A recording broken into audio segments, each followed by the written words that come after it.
Hai, bertemu kembali dengan saya Rusna Jalaluddin. Kali ini tugas kami adalah membuat monolog, yaitu ada pertanyaan dan ada jawaban. Mari kita lihat bersama-sama. Saya akan membagikan materi-materi yang saya dapat ini melalui pembiasan sederhana di kalangan teman-teman saya di sekolah ketika kami lagi santai, ketika istirahat, baik secara tatap muka satu persatu atau beberapa orang. Kami sudah meminta izin kepada kepala sekolah untuk memberikan kami waktu setiap bulan. Kami akan mensosialisasikan materi-materi yang kami dapatkan di CGP. Yang kedua adalah saya akan mentransfer atau mensosialisasikan kepada teman-teman di MGMP.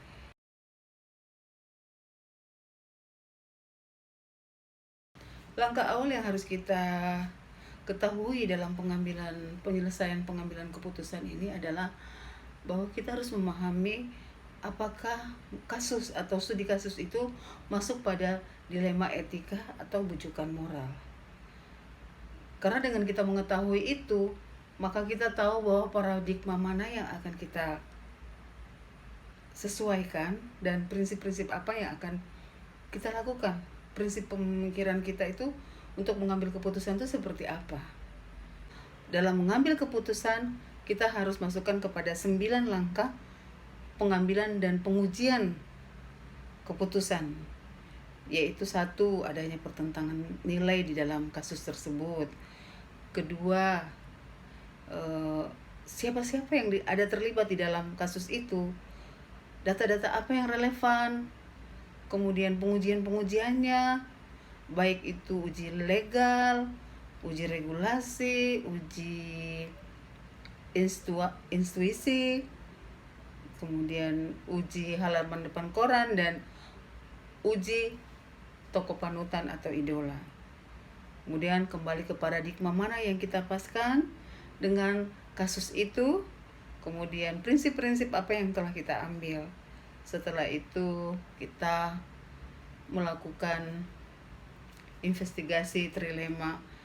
Artinya di antara 2 opsi itu akan muncul opsi yang tak terduga. Setelah itu baru diambillah sebuah keputusan. Kemudian langkah berikut yaitu hasil keputusan itu direfleksikan kembali.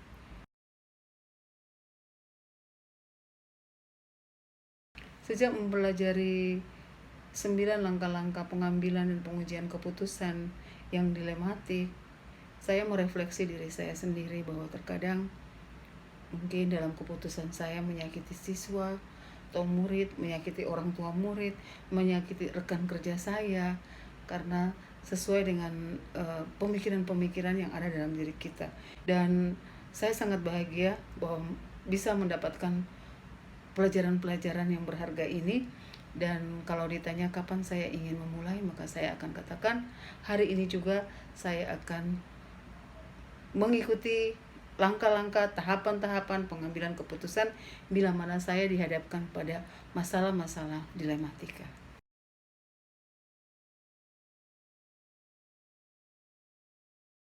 Ketika saya bekerja dalam kelas dan menemukan kasus dilema etika di dalam kelas, berdiskusi dengan rekan sejawat saya, teristimewa teman-teman saya yang mengajar satu rombongan belajar dengan saya, karena di situ kami sudah menguasai semua karakter anak di dalam kelas, masalah anak, sehingga bisa memudahkan saya untuk mengambil sebuah keputusan dengan berdiskusi dengan rekan sejawat. Di lingkungan sekolah, di luar dari kelas pembelajaran, misalnya kasus dilematik yang terjadi antara rekan kerja dengan rekan kerja, antara anak dengan orang tua, sekolah, atau masih banyak lagi kasus-kasus yang terjadi. Maka siapa yang akan mendampingi saya ketika mengambil keputusan-keputusan itu, ya sudah jelas di sini Bapak Kepala Sekolah. Beliau adalah manajer sekolah, pemimpin sekolah, sehingga saya perlu berdiskusi dengan beliau. Demikian jurnal monolog saya pada hari ini. Saya ucapkan terima kasih.